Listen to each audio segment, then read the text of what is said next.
요한복음 11장 38절부터 44절까지 말씀인데 계속해서 벼락 같은 요한복음 그렇게 제가 강의하고 있습니다. 이제 12가지의 질문을 제가 묵상하면서 적어보고 그렇게 하면서 했던 내용인데 오늘은 어떤 벼락 같은 주님의 음성이 오늘 이 자리를 또 우리 교회 안에 우리 성도들 가운데 세상을 향해 선포될지 기대하시면서 또 이 말씀을 같이 읽어가십니다. 쭉 같이 읽어가셔도 별로 막힘이 없을 겁니다. 같이 읽어가십니다. 이에 예수께서 다시 속으로 통분히 여기시며 무덤에 가시니 무덤이 굴이라 돌로 막았거늘 예수께서 가라사대 돌을 옮겨 놓으라 하시니 그 죽은 자의 눈이 마르다가 가로되 주여 죽은 지가 나흘이 되었음에 벌써 냄새가 나나이다. 예수께서 가라사대 내 말이 네가 믿으면 하나님의 영광을 보리라 하지 아니하였느냐 하신데 돌을 옮겨 놓으니 예수께서 눈을 들어 우러러보시고 가라사대 아버지여 내 말을 들으신 것을 감사하나이다. 항상 내 말을 들으시는 줄을 내가 알았나이다. 그러나 이 말씀하옵는 것은 둘러선 무리를 위함이니 곧 아버지께서 나를 보내신 것을 저희로 믿게 하려 함이니이다.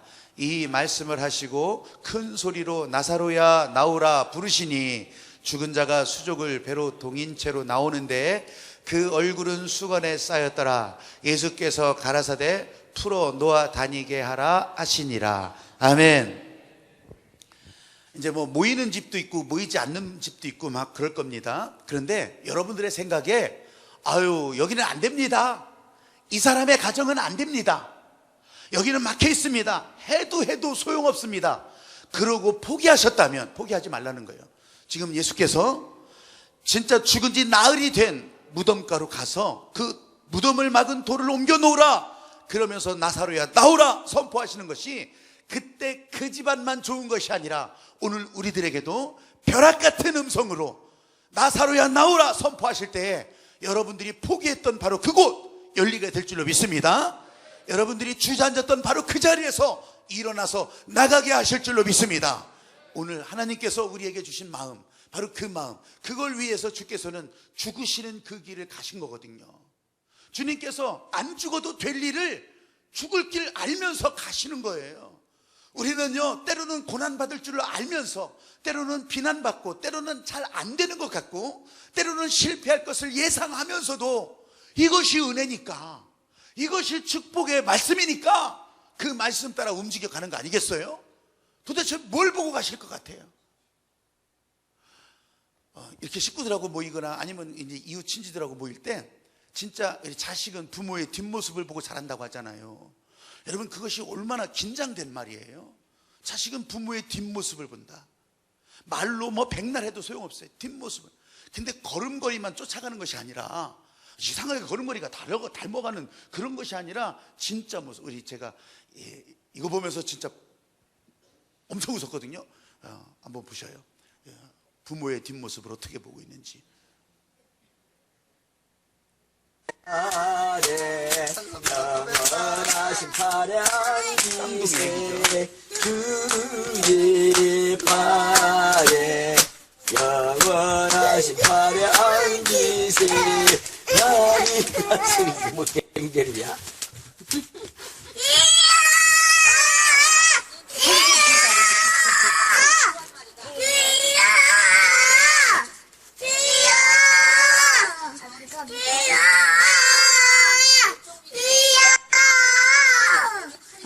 하나님 다 그리스도 있습니다. 집사게 해주세요. 아버지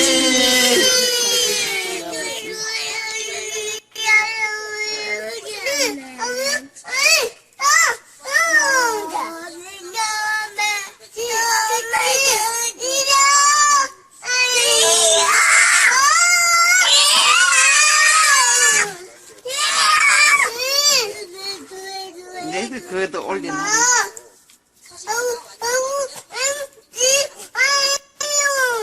그래.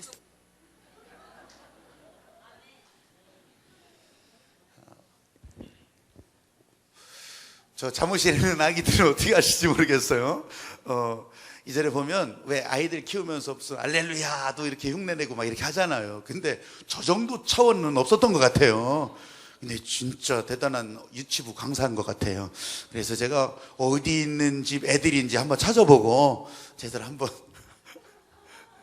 우리 유치부 강사로 한번 해볼까, 영화부 강사로 해볼까, 그런 생각도 그냥 해봤습니다. 여러분, 예수님이 보여주신 것 가운데 우리들이 진짜 할 말 없게 만드는 것 가운데 하나가 바로 압도적인 가치, 진짜 압도적인 가치 하나가 안 죽으셔도 될 일 가운데 우리들에게 보여주신 거잖아요. 죽으신 길, 그거 보여준 거 아니에요? 근데 우리가 그 길을 똑같이 따라갈 수 있느냐? 그럴 수는 없어요. 그게 안 돼요. 왜? 원천적으로 안 돼요. 우리는 사람이기 때문에. 우리는 그냥 죄악 중에 출생한 사람이기 때문에 안 된다는 거예요. 그러면 안 되고 말 거예요? 아니에요. 안 되고 말 일을 안 하셔도 될 하나님께서 사람의 몸을 입고 이 땅에 오셔서 세상 우주 만물을 다 다스리는 왕의 권세를 가지기도 하신 분이 어떤 때는 모든 것에 휘둘리면서 고통당하면서 아픔당하면서 그냥 그 길 가운데 동시에 계신 거예요. 말하자면 저 아프리카 초원위에 사자가 양의 모습으로 있는 거예요. 하나님의 자리에 당당하게 같이 계실 수도 있었지만 그냥 자기의 지위, 자기의 가치 주장하지 않고 그냥 이 사람 가운데 오셔서 같은 마음이 드신 거예요. 그러니까 마음이 상하고 육신이 상했을 때 예수의 이름을 부르는데 주저함이 없게 되는 거죠. 그렇기 때문에 가장 약해 보이는 사람들이 예수님의 이름을 부르면서 그분 손 붙들고 일어나는 거죠. 여러분, 예수께서 우리들에게 보여준 그 모습, 우리는 똑같이 따라갈 수는 없지만 그래도 그 길을 주님 말씀 따라 가야 되는 것을 알면서 우리가 사업하고 직장 생활하고 그리고 또 공부하고 인생의 미래를 계획하고 주님이 함께 하시기 때문에. 근데요, 그럼에도 불구하고 여전히 우리는 사람이라 의문이 남아요. 예수님이 꼭 죽어야 했습니까? 아니, 하늘을 다스리시는, 세상 우주 만물을 다스리시는 그분이 아니 왜 꼭 죽어야 됐습니까? 안 죽어도 하실 수 있는 분이 왜 죽으셔야 됐어요?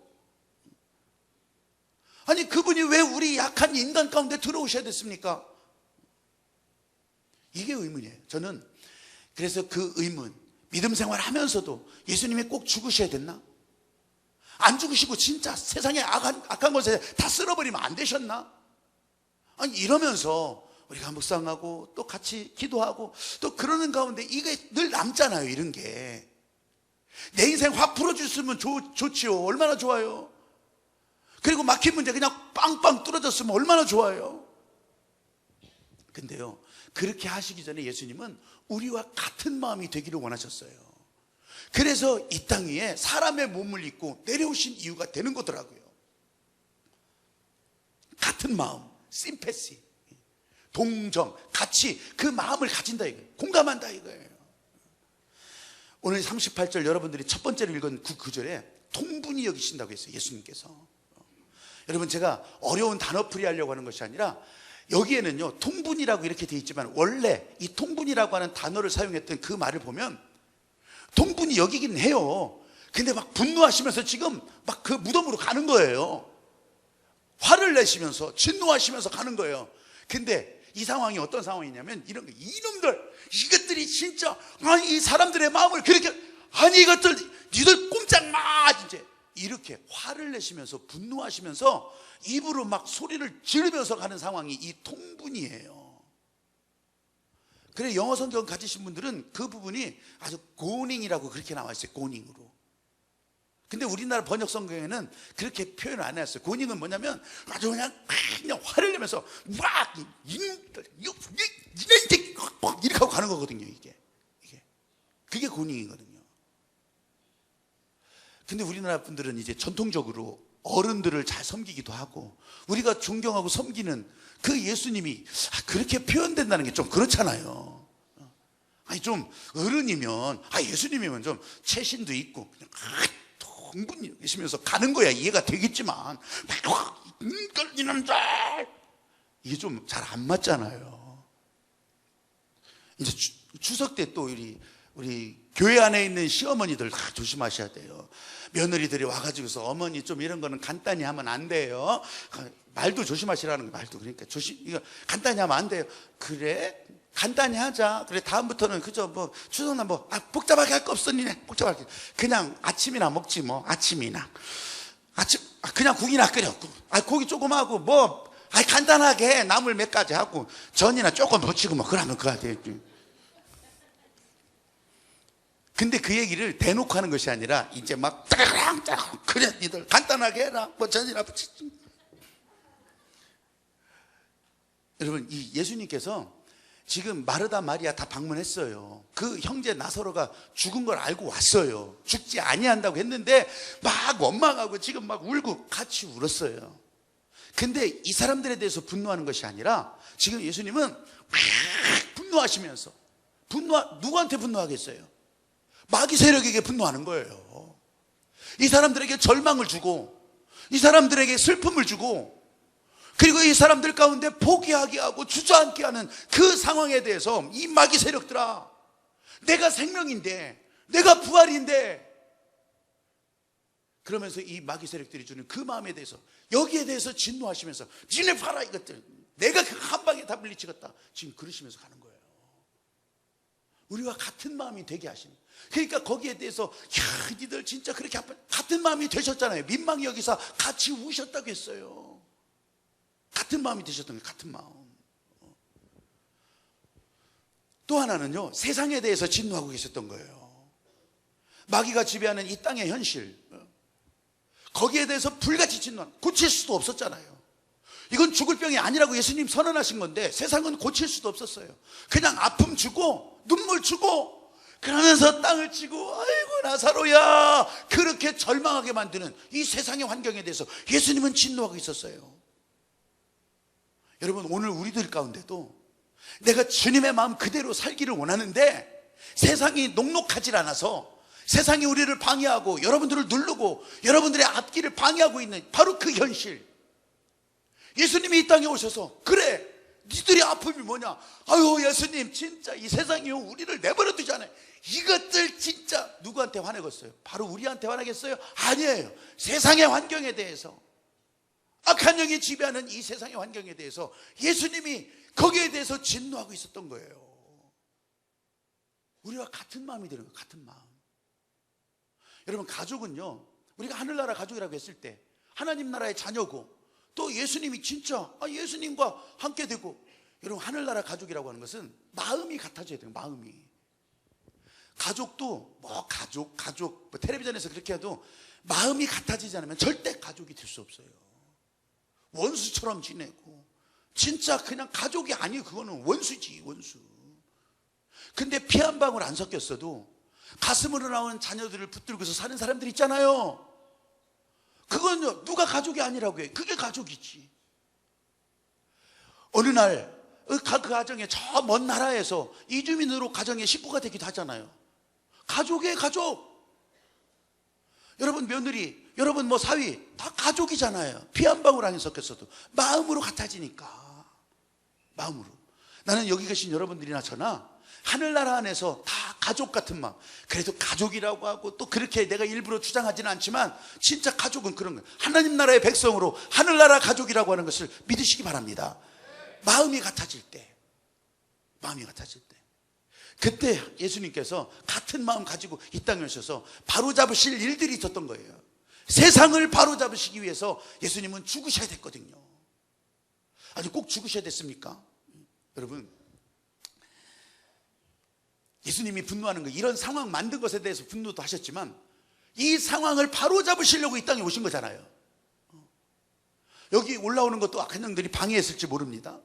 또 교회를 통해서 하는 일도 악한 영들이 방해합니다.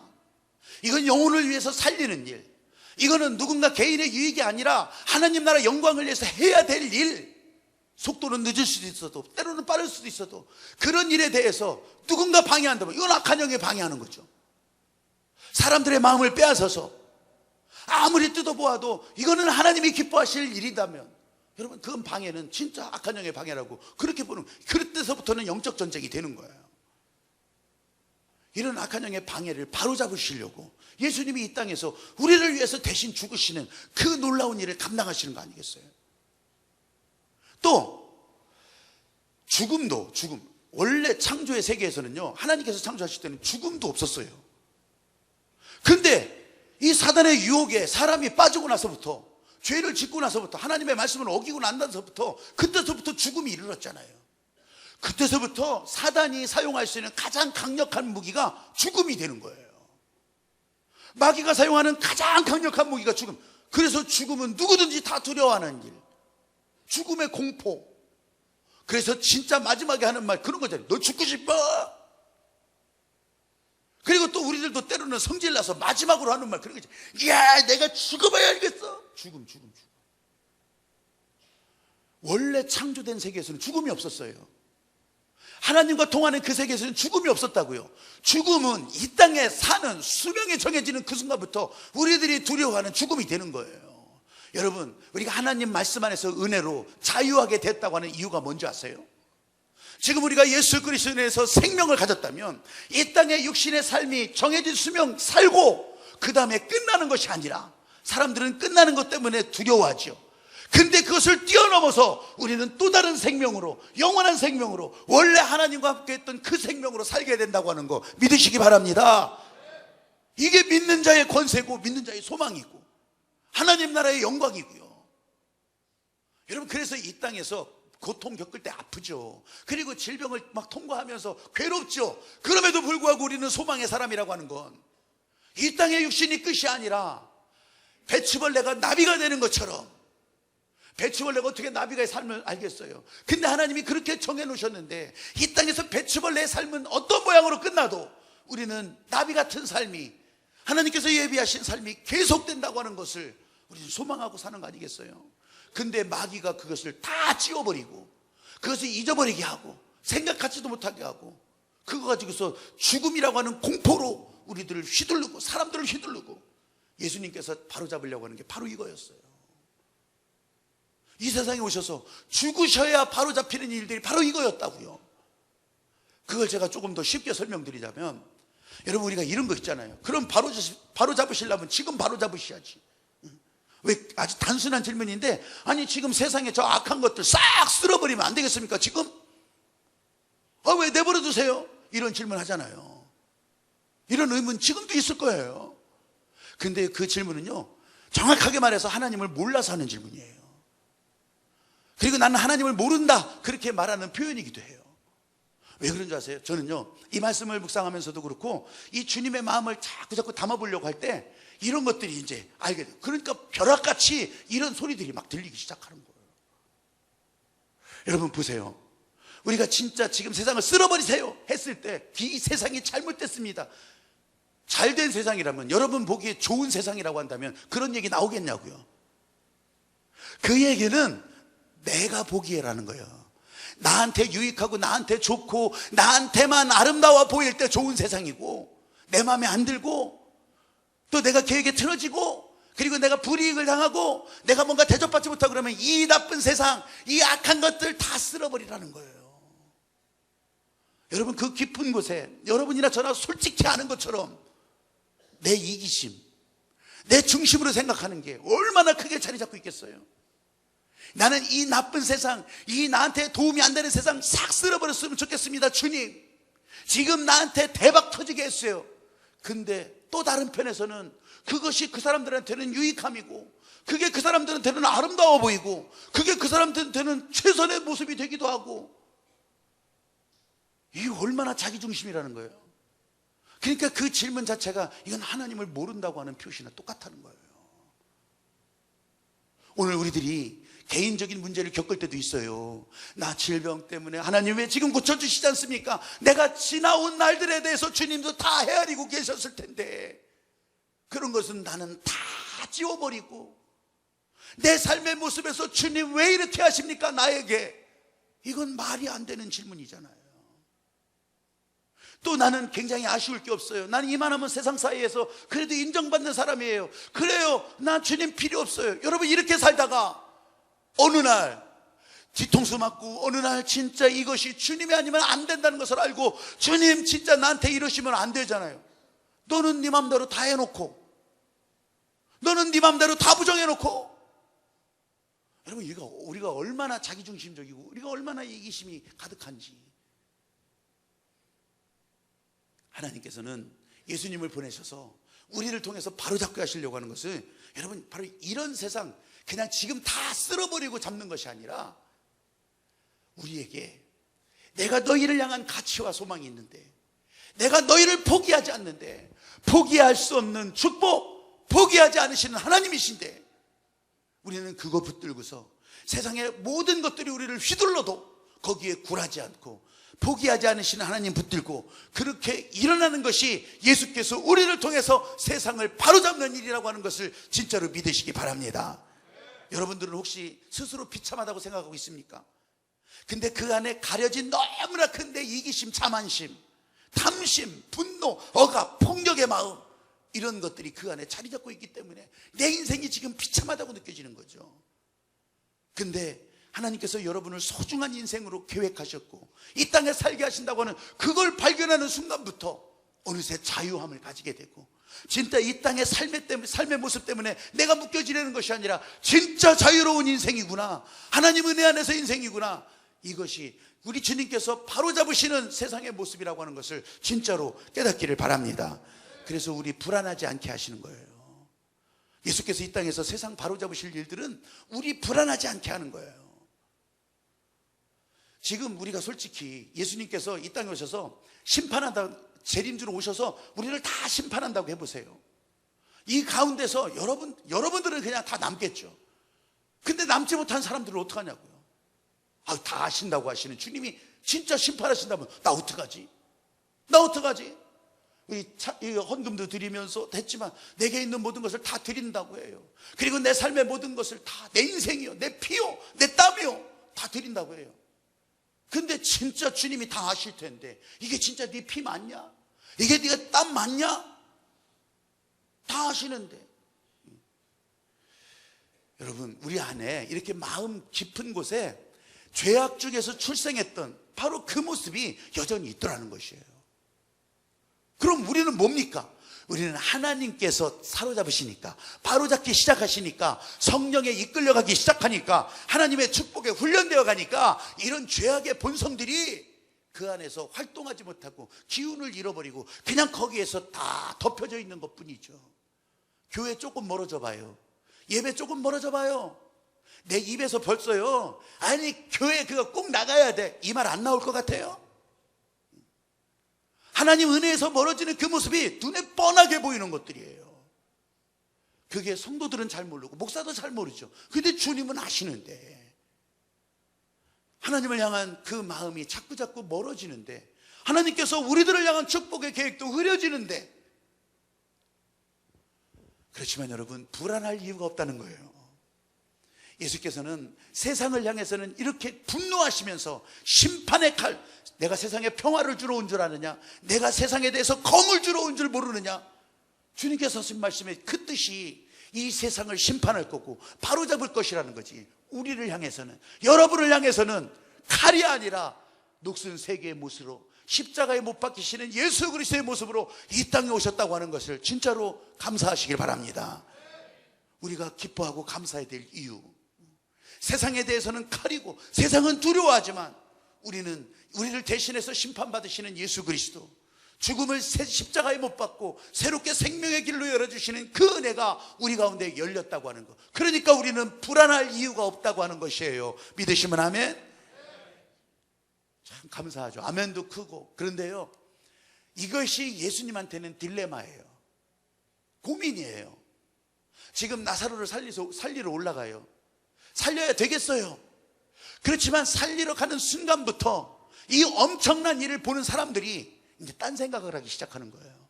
예수에 대해서 얘기는 들었지만 이렇게 죽고 사는 문제까지도 다스리는 저거 보면 진짜 큰일 날 놈이다. 그래서 53절에 보면 이때서부터, 그거 보고 나서부터 예수 죽일 일을 모의하였다고 그러는 거예요. 예수님이 그거 모르겠어요. 지금 여기 가서 나사로를 살리면 그건 죽는 일이에요. 그럼에도 불구하고 가야 되는 거예요. 오늘 우리를 살리기 위해서도 십자가에서 죽으시는 일을 해야 됐어요. 알아요. 근데 그 길을 가야 우리가 살아나야 하기 때문에, 그래야 우리가 살 수 있기 때문에 예수님은 그렇게 오셨던 거예요. 이게 예수님의 고민 아니겠어요? 죽을 줄 알면서, 죽을 길인데 그래도 이 사람을 살려야 되기 때문에, 이 세상을 바로잡아야 되기 때문에, 그래서 꼭 예수님은 죽으시는 길을 가셔야 됐더라는 거예요. 사람들이 막 쳐다봅니다. 사람들이 막 제시합니다. 저 왜 그러나? 이제 늦게 와서 별짓 다 하네. 아니, 저 예수가 무슨 일을 하는지 한번 보자. 여러분, 예수님의 심정으로는 지금 막 진짜 목에 칼날이 쪼여오고 있는 거예요. 한 걸음 한 걸음 뛸 때마다. 그럼에도 불구하고 이 모든 상황을 뚫고 저 돌 무덤 문을 향해서 외칩니다. 나사로야 나와라. 나사로야 나와라. 벼락같이 외치는 거예요. 나사로야 나와라. 여러분, 이것은 성경의 본문에 기록된 나사로야 나와라, 바로 그 말이지만, 오늘 교회 다니다가 멈춰있는 사람들이 있거든. 세상의 장벽에 꽉 가로막힌 사람들이 있거든. 예수께서 똑같이 선포하고 있는 거예요. 나사로야 나와라. 오늘 문제 가운데 여러분 주저앉아 있다면, 의심하고 있다면, 불안에 떨고 있다면, 지금 예수께서 이 선포하시는 이 말씀이 나사로야 나와라, 벼락같이 여러분을 가로막고 있는 모든 문제들을, 장애들을 깨트려버리고 있다고 하는 사실을 믿으시기 바랍니다. 우리 이 벼락 같은 음성이 여러분의 만나는 삶의 현장에서, 그리고 여러분들이 가야 할 곳에 막혀있는 모든 문제를 지금 예수께서 진짜 강력한 음성으로 깨트리고 있다고 하는 거, 여러분들 진짜로 원하시면 아멘. 이게 오늘 들려주시는 벼락 같은 음성, 내 삶의 현장에. 저는 목사지만 이 교회 안에서 내가 하나님께서 맡겨주신 사명에 대해서 어떻게 뚫고 깨고 나갈까? 나사로야 나와라. 거기에 바로 저도 똑같은 마음으로, 하나님 내가 이거 피했었습니까? 하나님 이거 내가 주저했었습니까? 그래서 이 지역 가운데 교회의 사명, 여러분들이 복되게 하시는 하나님의 사명을 여는 일에 목사로서의 또 모습을 다하는, 그 모습을 다하려고 하는 그 마음을 저에게 채워주시는 거죠. 여러분, 다른 거 아닙니다. 이렇게 다 해도요, 무슨 복잡한 것 같아도 복잡한 거 하나도 없고 그냥 늘 하는 일이에요. 기도하는 일, 그러면서 그 가운데 좀 더 새롭게 깨닫게 하시는 일, 그리고 진짜 포기할 수 없는 하나님의 은혜를 붙들고 다시 일어나는 일, 하나님 만나는 일이에요. 예수께서 꼭 죽으셔야 된 그 일을 통해서, 십자가의 일을 통해서 우리는 하나님을 만나는 거예요. 1961년도에 그때 당시는 미국과 소련 시절이니까 우주 경쟁, 우주에 어떻게 먼저 선점을 하느냐, 이런 경쟁을 한참 하고 있었을 때예요. 그때 1961년도에 소련이 먼저 사람이 탄 우주선을 먼저 성공을 했어요. 그래서 지구 바깥에서 유리 가가린이라고 하는 이 소련의 첫 번째 성공한 유인 우주 비행사가 지구는 푸르다. 지구는 유명해요. 이거 지구는 푸르다. 지구는 푸르다. 근데 거기에다가 이제 공산당들이 살을 붙인 거죠. 후르쇼프라고 하는 그때 당시 소련의 지도자가 이제 그 우주선에 성공하고 나서 그때 이런 얘기를 하는 거예요. 우리는 인간을 우주로 보냈지만 신을 볼 수는 없었다. 그래서 우리는 신이 없다는 것을 증명한 것이다. 여러분, 완벽한 논리는 아니지만 진지하게 이렇게 말하는 그 모습에 수백만, 수천만, 수억 명이요, 진짜 그런 줄 알았던 거예요. 그때는 공산주의가 굉장히 세상의 반을 덮고 있었으니까. 근데 여러분, 만약 하나님이 진짜 그렇게 저 우주 위에 지구를 벗어나면 하나님이 계시고 그럴 것 같을 거라면, 아니 저 위층에 계신 하나님이라고 할 것 같으면, 하나님 만나고 싶으면 저 위층에 올라가고 엘리베이터 타고 올라가고, 아니 그럴 것 같으면, 그게 하나님이겠어요? 그럴 것 같으면 그냥 집집마다 다 엘리베이터 놓고 집집마다 다 계단 놓고 그렇게 위로 올라가서 하나님 만나죠. 근데 참 신비하게 하나님 만나면 그게 아니더라 이거예요. 시간과 공간을 초월하는 거예요. 시대를 초월하는 거예요. 여러분들이 원하는 어떤 모습이 어떤지는 몰라도 여러분들이 가는 곳에서도 다 만날 수 있는 하나님, 여러분들이 생각하는 그 순간이라도 다 만날 수 있는 하나님. 근데 그 하나님 만남의 느낌과 하나님 만남의 경험을 제대로 알기를 시작할 때, 나도 알 수 있어요? 여러분, 그래서 육신으로는 모르는 거예요. 그래서 영으로 통할 때, 하나님과 연결될 때 이것이 하나님과의 만남이구나. 그럼 하나님께서 그 사람에게 하나님이 원하시는 일들을 써내려 가시는 거예요. 이미 설계도는 우리 안에 있는데 그 설계되고 움직일 수 있는 매뉴얼을 하나님께서 적어주시고 그걸 작동할 수 있도록 기술자도 보내주시고 움직일 수 있는 사람도 보내주시고, 그래서 여러분들을 진짜 하나님이 복된 사람으로 하나님이 포기하지 않으시는데, 그게 나 혼자 포기하고 안 한다고 할 필요가 없다는 거예요. 여러분을 움직이시는 하나님의 은혜를 진짜로 사모해 보세요. 아멘. 사람들은 자기들이 아는 것이 전부라고 생각해요. 근데 사람들이 알고자 하는 것은요, 사람들이 경험했던 것까지밖에 모르는 거예요. 경험한 것 이상은 진짜 모르는 거예요. 그 다음은 모른다는 거예요.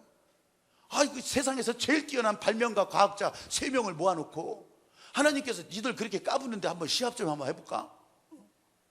그래, 니들 뭐든지 다 만들 수 있다며 만들어봐 한번. 우리는 뭐든지 만들 수 있습니다. 그래, 나하고 한번 시합해보자. 그래, 자, 만들기 시작. 하나님은 지금 뭔가 만들어요. 지금 뭔가를 만들어요. 새로운 창조물을 만들고 있어요. 근데 3명의 이 발명자 과학자들은 뭐예요? 뻥 쳐다보고 있는 거지. 뻥. 왜 니들 안 만드냐? 뭐가 있어야지요. 여러분, 이게 간단한 답이지만 과학자는 그래, 뭐든지 다 할 수 있습니다. 우리 문명으로, 이 지혜로. 뭐가 있어야만 되지, 뭐가. 여러분, 하나님을 만난다고 하는 것을 우리들 생각으로 단정 짓지 마세요. 하나님은 여러분들을 포기하지 않으시면서 예수 그리스도를 통해서 죽을 길 가게 하시면서 우리 가운데 세상을 회복시키는 하나님의 계획이 있다고 하는 것을 진짜로 여러분 마음으로도 계속 그릴 때 하나님 영과 통하는, 하나님의 성령의 능력과 통하는 그런 여러분이 될 거예요. 아멘. 햄릿이라고 하는 셰익스피어 극작가 중에서, 셰익스피어 극작 작품 중에서 햄릿이 있어요.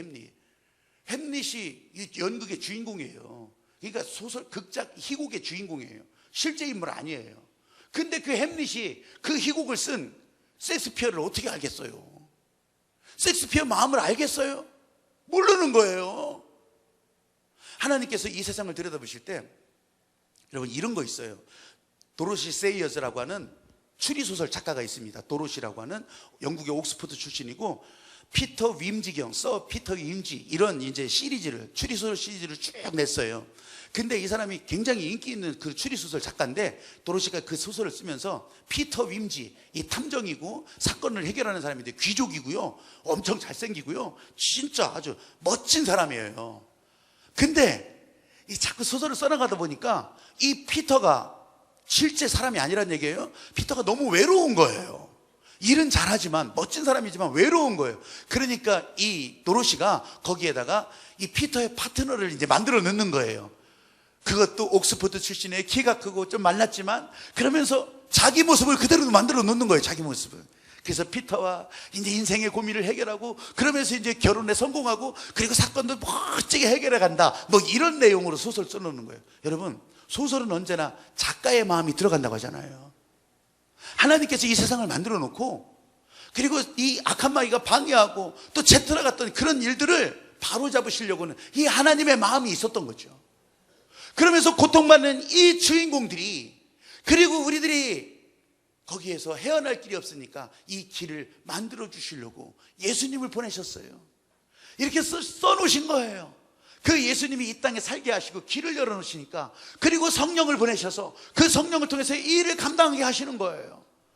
하나님 아버지께서 우리 믿음의 사람들, 그리고 하나님을 사모하는 사람들, 그리고 성령의 이끌림을 받는 사람들, 여러분, 이 하나님의 마음이 오늘 여러분 가운데 진짜 꼭 죽으셔야 됐던 예수님, 그 모습을 생각하면서 하나님의 마음과 연결되기를 바랍니다.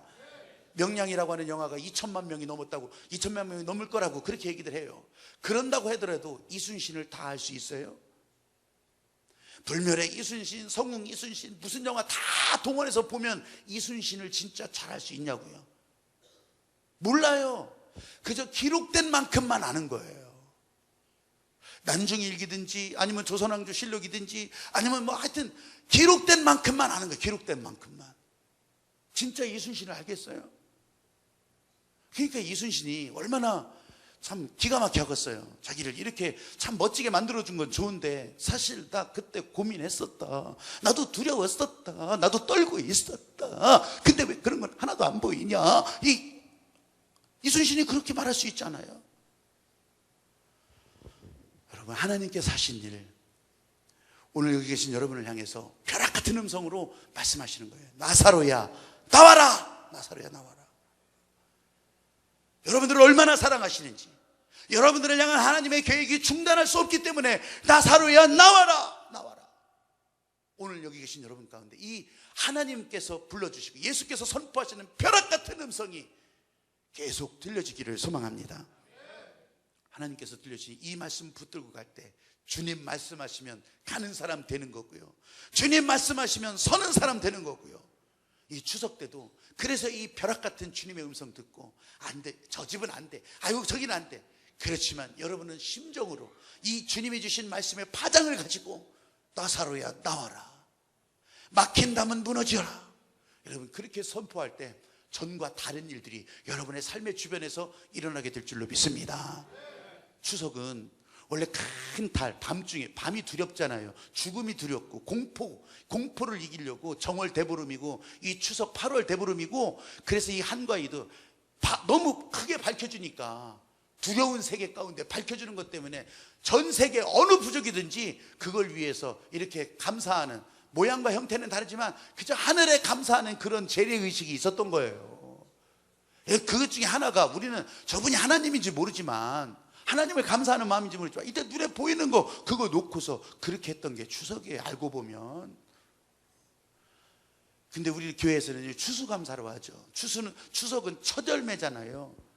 근데 우리는 다 거두고 또 감사하고 1년의 계획을 마치고, 그래서 우리는 이 추수감사절로 그렇게 함께 하는 거예요. 오늘 여기 계신 여러분, 여러분을 향한 하나님의 계획은 절대로 멈춰지지 않습니다. 여러분을 향한 하나님의 축복의 계획 절대로 지금 다 팽개쳐지지 않습니다. 다시 원래 지으신 하나님께서 여러분을 부를 때 일어나기를 바랍니다.